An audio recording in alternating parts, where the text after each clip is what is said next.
Dagang salamat kamera. Nakapasar with P6. Okay, so sunod, before ta mag-raffle again, natay speech from Catherine Medici o Elizabeth Polinar. Kaya wala na sila karoon, so mag-speech sila. Thank you so much guys for making this event. Baby face.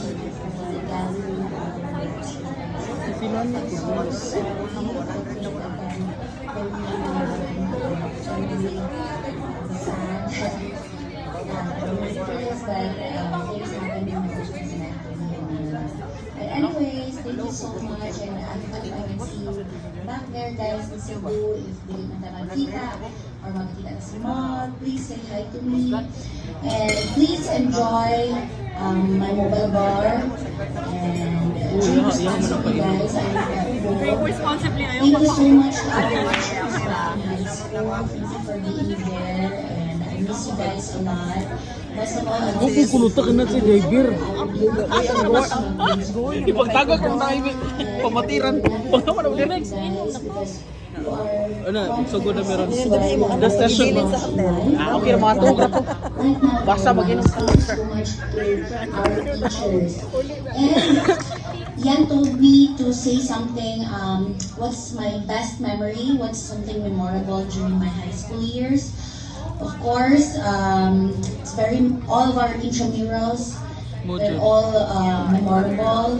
My dance, Laro na chukay din, nanay milyones day. Sa una lang taan ni day.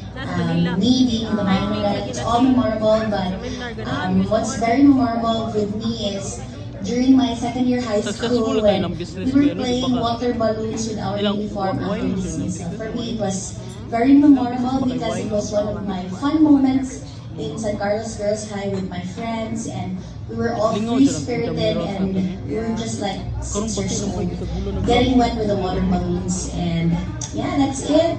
Enjoy guys, have a great evening. Bye-bye. Ang kisa ni si Elaine? Kailan ba Elaine? Oo, si Elaine. Asa siya ron? Murag, approve na si Elaine, di ba? Most Abroad. memorable experience during high school is intramurals.